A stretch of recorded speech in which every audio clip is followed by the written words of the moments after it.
Hello. Hope that you're doing well and staying safe. And welcome to another video from me. So, essentially, in this video, we're gonna cover LinkedIn DM or the LinkedIn DM funnel and all the various components of it. So, yeah, let's jump straight in. So, first thing we're gonna cover is like your initial message. Your initial message is the most important message that you send to prospects. This is like the first impression type message. So, to make sure that your initial message works, you want to ensure that your initial message is as personalized and as relevant to your audience as possible.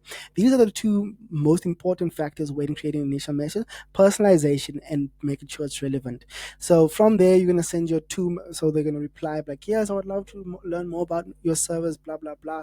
Then you're going to send essentially a 2-minute VSL. Well, this 2-minute VSL, it's essentially a sales mechanism for you to explain like who you are, what you do, case studies you have, and stuff like that. You cover that, you create the video quickly, you send it over to them. Once that's done, they're gonna be like, wow, that video was amazing. You such a killer. You the greatest person ever. Then you're gonna send them a booking link. With the booking link, essentially, you're just sending them like a link to your book, like book meeting now. Simple, not complicated. Just send the link, like find the time that's most convenient for you, right? So you send that link out to them.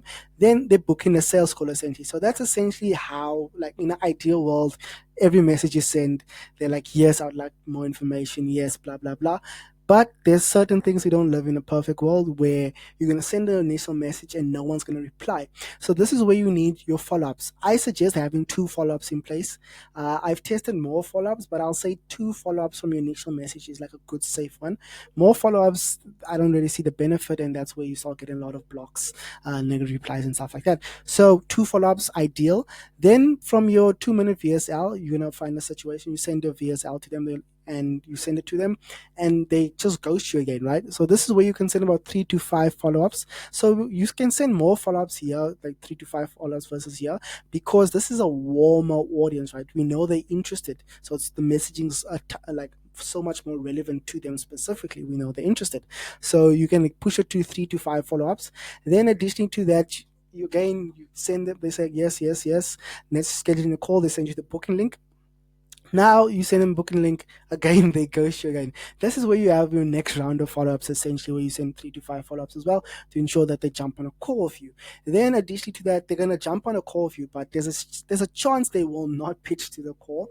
So this is where you need to go in full on sales mode, where you have one sales asset. So after they book in a call, they should get an email immediately and a LinkedIn message immediately with your sales asset, basically your VSL.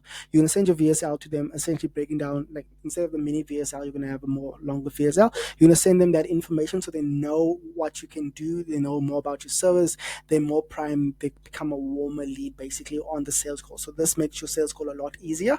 Now after that, you're gonna have two reminders, like a couple of hours before the meeting, and a couple, like for example, you'll have one before, an hour before the meeting, and you'll have one 24 hours before the meeting, right? So that's essentially the type of things you need in place to ensure your LinkedIn DM funnel works as best as possible, and to ensure once they do jump on a sales call with you, they know who you are, so you don't get those weird questions like, again, who are you?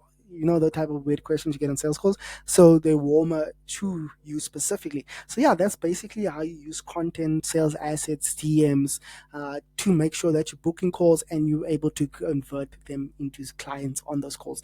Hope you found that valuable, and I hope you enjoy the rest of your day. Cheers. Bye.